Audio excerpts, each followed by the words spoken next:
Awesome. Thank you for meeting with us today. Can you tell us a little bit about yourself, such as your name, occupation, and then a connection to Rural 100 Rural Women? Yes, my name is Rani Bhattacharya, and I'm the Community Economics Extension Educator with the University of Minnesota. I live in Crookston, Minnesota, and enjoy getting to know the natural and cultural assets of the communities of the Northwest part of the state. I grew up on the rural fringe of the Twin Cities and have traveled throughout the Midwest and abroad for my education and civil service. And outside of work, I enjoy gardening, fishing, hiking, kayaking, and writing poetry.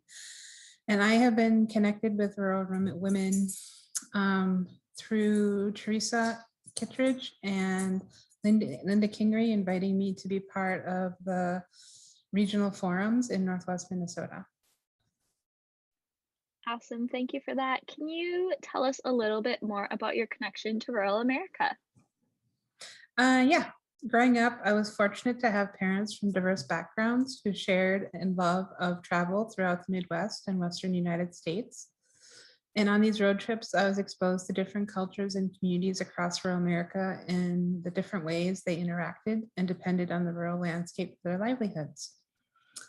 Two of the most memorable included the Hopi people of the Southwest and Scandinavian communities of the Upper Peninsula of Michigan.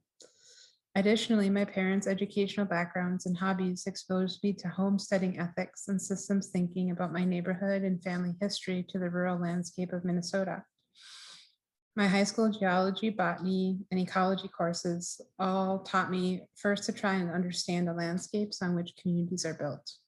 And from there, you can understand the relationship people have had with their landscape that shapes who they are today. Throughout my travels, I've also found stories that have been most meaningful and enriching to me have been those from communities in rural Minnesota.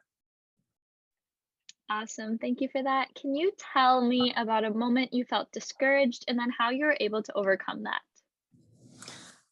Yeah.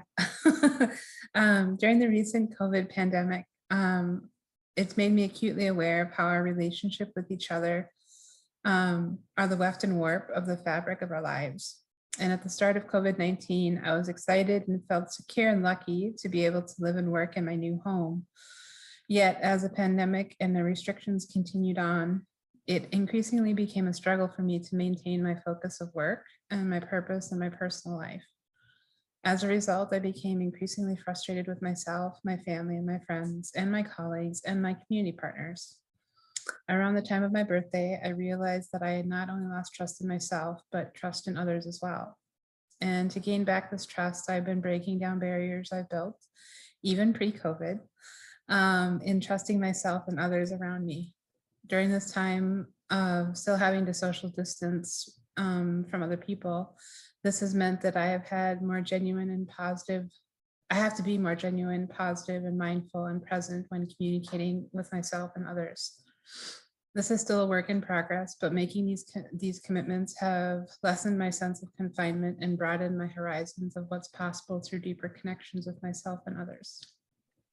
Awesome. Thank you for that. Can you tell us about how you lead and create change in your community? And then alongside that, how your community or what